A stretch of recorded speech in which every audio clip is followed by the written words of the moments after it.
नमस्कार, आदाब। आपका मेरी अपनी महफ़िल में एक बार फिर स्वागत है, इस्तकबाल है।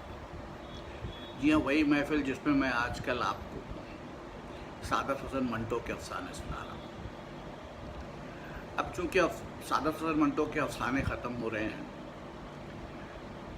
और मैं सोच रहा था इसके बाद मोहतरमा इस्मत चुग़ताई की कहानियाँ आपको सुनाऊँगा ताकि डॉक्यूमेंट हो जाए, सनद रहे, बाद में एक आर्काइव बन जाए। लेकिन कल मुझे उनके ग्रैंडसन का फ़ोन आया कि उसके सबके कॉपीराइट्स उनके पास हैं और बिना रॉयल्टी दिए ये हम नहीं कर सकते। तो अब तक जो कहानियाँ इस्मत चुग़ताई की हमने अपलोड की थी वो भी डिलीट कर दी जाएंगी और मैं आपको इस्मत चुग़ताई के अफ़साने नहीं सुना सकूँगा क्योंकि मेरी जेब इजाज़त नहीं देती इतने पैसे खर्च करने की। और अदीब देखता हूँ, ढूंढते हैं जिन पर कॉपीराइट ना हो और फिर आपको बताता रहूँगा इंशाअल्लाह। कहानियों का ये सिलसिला, अफसानों का ये सिलसिला, आर्काइव करने का ये सिलसिला जारी रखने की भरपूर कोशिश करूँगा। आज मैं आपको सुना रहा हूँ सादत हसन मंटो का अफसाना संतर पंच। मैं लाहौर के एक स्टूडियो में मुलाजिम हुआ जिसका मालिक मेरा बम्बई का दोस्त था। उसने मेरा इस्तकबाल किया। मैं उसकी गाड़ी में स्टूडियो पहुंचा। बगलगीर होने के बाद उसने अपनी शराफत भरी मूँछों को, जो गालिबन कई दिनों से नातराशीदा थी, थिरका कर कहा, क्यों ख्वाजा, छोड़ दी? मैंने जवाब दिया, छोड़नी पड़ी। स्टूडियो का मालिक, जो अच्छा फिल्म डायरेक्टर भी है, मैं उसे सहूलत की खातिर गिलानी कहूँगा, मुझे अपने ख़ास कमरे में ले गया। इधर उधर की बेशुमार बातें करने के बाद उसने चाय मंगवाई जो नहायत जलील थी, ज़बरदस्ती पिलाई। कई सिगरेट इस दौरान खुद फूके और मुझसे भी फूकवाए। मुझे एक ज़रूरी काम से जाना था। चुनांचे मैंने उससे कहा, यार छोड़ो अब चाय की इस बकवास को, मुझे ये बताओ कि तुमने आज इतने बरसों के बाद कैसे याद कर लिया? अरे बस एक दिन अचानक याद आ गए, बुला लिया। बताओ अब सेहत कैसी है? तुम्हारी दुआ से ठीक हूँ। मेरे लहजे में दोस्ताना तंज था। वो हंसा। वाह मेरे मौलवी साहब, मेरा ख्याल है कि जब से तुम खुश हुए हो, तुम्हारी हर वक्त शुगुफ्ता रहने वाली तबीयत ठहरे पानी की तरह ठहर गई है। होगा ऐसा ही, होगा क्या, है ही ऐसा मामला। लेकिन खुदा ना करे ऐसी जहानत जिसके सब मुतरफ हैं उसका भी यही हशर हो। क्या तुम अब भी फिल्म की कहानी का ढांचा तैयार कर सकते हो? फर्स्ट क्लास कहानी। मैंने उससे कहा, फर्स्ट, सेकंड, इंटर और थर्ड मैं नहीं जानता, अलबत्ता कहानी ज़रूर होगी। तुम सोचते हो फर्स्ट की कहानी वो स्क्रीन पर आते ही थर्ड ना बन जाए, या थर्ड जिसको तुमने डब्बों में बंद करके रख छोड़ा है वो गोल्डन जुबली फिल्म साबित हो? क्या दुरुस्त नहीं? खैर, इन बातों को छोड़ो, तुम ये बताओ कि तुम क्या चाहते हो। उसने मुझे एक सिगरेट सुलगा कर दिया और संजीदगी से कहा, देखो मंटो, मैं एक कहानी चाहता हूँ, बड़ा दिलचस्प रोमान हो, और तुम मुझे उसका मुफस्सिल स्केच एक हफ्ते के अंदर अंदर दे दो, क्योंकि मैं फिल्म डिस्ट्रीब्यूटर से कॉन्ट्रैक्ट कर चुका हूँ। तुम बताओ कितनी देर में लिख सकते हो? फरागत से 1 महीने के बाद। सर्दियों का मौसम था। उसने अपने हाथ एक दूसरे के साथ बड़े ज़ोर के साथ मले। उसके इस अमल से 2 चीज़ें जाहिर होती थी। अव्वल ये कि उसके हाथ गर्म हो गए दुगम ये कि उसके सर का बोझ हल्का हो गया है, कि उसको कहानी वक्त पर मिल जाएगी, और वो जो कि मेरी तरह तेज़ी से काम करने वाला है उसे मुकर्ररा वक्त के अंदर अंदर डायरेक्ट करके उसके प्रिंट डिस्ट्रीब्यूटर के हवाले कर देगा, और कॉन्ट्रैक्ट की रूह से जो बकाया रकम उसके नाम निकलती थी उसी वक्त में इस पर धरवा लेगा। उसने चंद लम्हात गौर किया। कल ही काम शुरू कर देगा? मैंने जवाब दिया, काम तो मैं शुरू कर दूं, लेकिन यहाँ मेरे लिए कोई अलहदा कमरा होना चाहिए। हो जाएगा, और एक असिस्टेंट मिल जाएगा, तो कल से आना शुरू कर दो। मैंने उससे कहा, देखो गिलानी, मेरे घर से तुम्हारे स्टूडियो तक का फासला काफ़ी है। टांगे में आऊं तो करीब करीब 1.5 घंटा, बस का सवाल ही पैदा नहीं होता। उसने पूछा, क्यों? यानी उसका इंतज़ार करना पड़ता है। बस स्टैंड पर खड़े रहो, खुदा खुदा करके 5 नंबर की बस आ गई, मुसाफिरों से भरी हुई, और वो बगैर ठहरे चल दी, और तुम खुद को दुनिया का कमतरीन इंसान महसूस करते रहे। जी में आता है कि खुदकुशी कर लो, या फिर दुनिया वालों की बेरुखी से निजात हासिल करने के लिए संन्यास धार लो। गीलानी ने अपनी शरारत भरी मूछें फिर कही, मैं शर्त बदलने के लिए तैयार हूँ कि तुम कभी दुनिया नहीं त्याग सकते, जिस दुनिया में हर किस्म की शराब मिलती है और खूबसूरत औरतें भी। मैंने चिढ़कर कहा, औरतें जाएं जहन्नुम में। तुम अच्छी तरह जानते हो कि बम्बई के हर स्टूडियो में जहाँ मैंने काम किया उनसे दूर ही रहा। तुम तो खैर अपने वक्त के डॉन जुआन, मजाक उड़ाते हो तुम मेरा ख्वाजा। मैंने संजीदगी के साथ उससे कहा, नहीं गिलानी, ये रुतबा मिला जिसको मिल गया, या यूं कह लो, ई सादत बजोर बाजू नीस्त ताना बख्शत खुदाए बख्शंदा।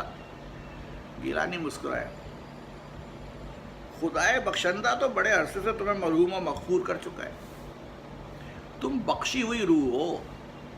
मैंने कहा, उससे क्या होता है? मैं अपने गुनाहों की सज़ा भुगतना चाहता हूँ।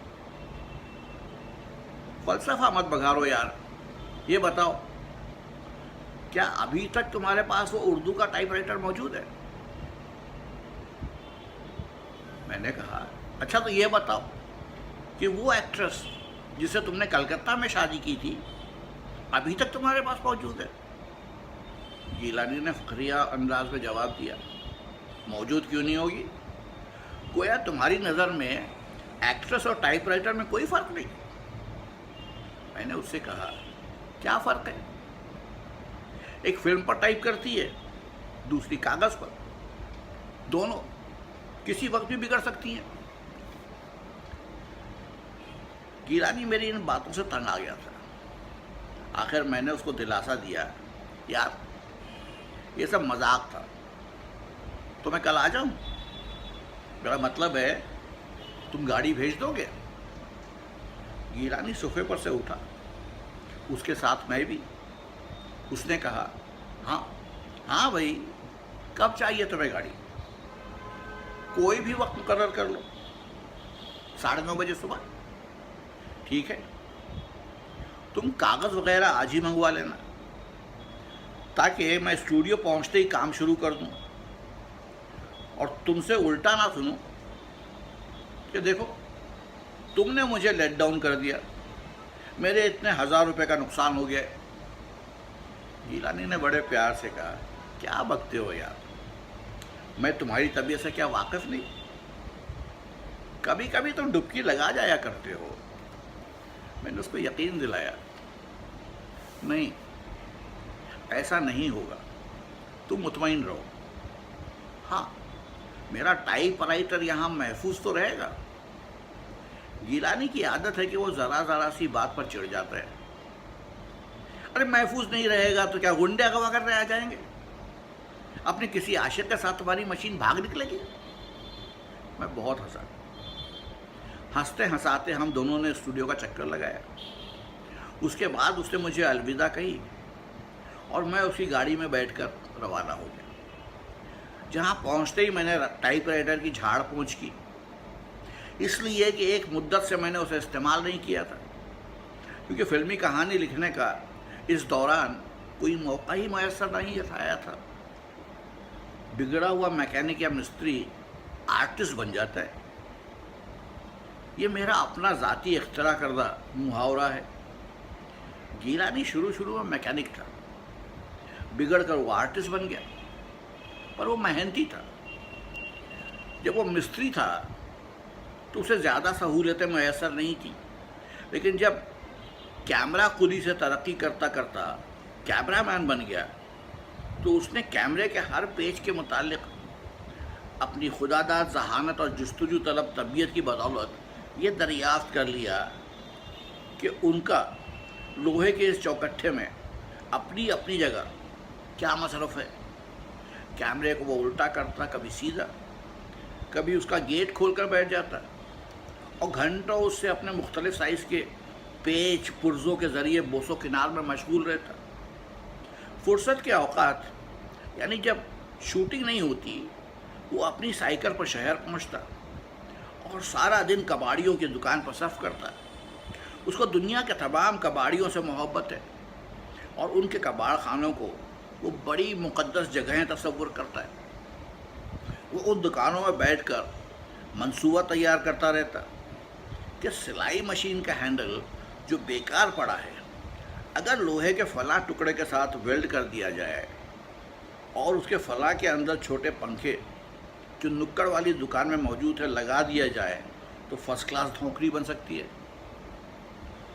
खुदा मालूम वो क्या क्या सोचता था। उन दिनों दरअसल ज़हनी वर्जिश कर रहा था। ये वो तैयारी थी जो वो अपने मंसूबों की तकमील के लिए इस्तेमाल करना चाहता था। उसने एडिटिंग भी इसी तरह सीखी। आस पास की हर नन्ही से नन्ही शय का मुताला किया और आखिर एक दिन उसने स्टूडियो में एक फिल्म की ऐसी उम्दा एडिटिंग की कि लोग दंग रह गए। सेठ ने सोचा कि अच्छे कैमरामैन तो मिल जाएंगे, मगर ऐसा बाकमाल एडिटर जो सेलुलाइट के छोटे बड़े फीतों के टुकड़े को इस चाबुक दस्ती से तो जोड़ता है कि फिर उसमें मज़ीद कतर बेगत हो ही नहीं सकती। चुनांचा एडिटिंग डिपार्टमेंट का हेड बना दिया गया। तनख्वाह उसकी वही रही जो बहैसियत कैमरामैन थी। वो अपना काम बड़ी मेहनत और तुंदही से करता रहा, लेकिन उसके साथ साथ वो लेबोरेटरी से भी दिलचस्पी लेता था। थोड़ी ही देर में उसने उसके कुल कल पुर्जों में चंद इस्लाहत और तरकीबें पेश की जो बड़ी रद्दोकत के बाद कबूल कर ली गई। नतीजा देखा गया तो बड़ा हौसला अफजा था। सेठ ने एक दिन पूछा, क्यों ना गिलानी को एक फिल्म डायरेक्ट करने का मौका दिया जाए। जब उससे पूछा, तुम कोई फिल्म डायरेक्ट कर लोगे, तो उसने बड़ी खुद एतमादी से जवाब दिया, हाँ सेठ, पर उसमें कोई दखल ना दे। कहानी आधी गिलानी ने खुद बनाई, आधी इधर उधर के मुंशियों से लिखवाई और अल्लाह का नाम लेकर शूटिंग शुरू कर दी। ये फिल्म ख़त्म हुई और नुमाइश के लिए मुकामी सिनेमा हाउस में पेश की गई तो उसने अगले पिछले तमाम रिकॉर्ड तोड़ दिए। उसके बाद उसने लाहौर में 2 फिल्म बनाई। ये भी सिल्वर जुबली हिट साबित हुई। एक कलकत्ता जाकर फिर बनाई, वो भी कामयाब रही। यहाँ वो बम्बई पहुँचा क्योंकि वहाँ के फिल्म साजों ने बड़ी तगड़ी ऑफरें भेजी थी। चुनांचे एक जगह उसने ऑफर कबूल करके कॉन्ट्रैक्ट पर दस्तखत कर दिया और कहानी चुनवे का मंजरनामा खुद लिखा। फिल्म बन गई और इतनी बड़ी बॉक्स ऑफिस साबित हुई, और इतनी बड़ी बॉक्स ऑफिस ना साबित हुई शायद इसलिए कि बंटवारे के बायस दूसरे शहरों के मानंद बम्बई में भी फ़िरका वाराना फसादात शुरू हो गए। जिस तरह दूसरे मुसलमान हिजरत कर रहे थे, उस तरह गिलानी भी बम्बई छोड़कर कराची चला आया। यहाँ से वो लाहौर पहुँचा और एक स्टूडियो की दागबेल रखी। साउंड रिकॉर्डर से लेकर कीले ठोकने तक को उसकी ज़ाती निगरानी में काम करना पड़ता था। किस्सा मुख्तसर कि स्टूडियो तैयार हो गया। लाहौर के मुसलमान हाथ पर हाथ धरे बैठे थे। जब ये स्टूडियो बना तो उनकी जान में जान आई। चुनांचे यहाँ शूटिंग शुरू हो गई। उसके बाद ये चल निकला। गिलानी इस दौरान स्टेज और इधर उधर के मुताल्लिका सामान को दुरुस्त और मरम्मत कराने में मशगूल रहा। उसका दस्ते रास्त लाहौरी का एक नौजवान सिराजदीन था, जो करीब करीब 8 बरस से उसके साथ था।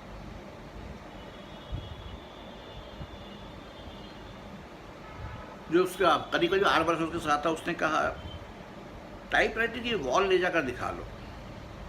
उसके बाद गिलानी ने खुद मेरे टाइपराइटर का मुआयना किया और फैसला सादर किया कि मशीन में कोई नुक्स नहीं है।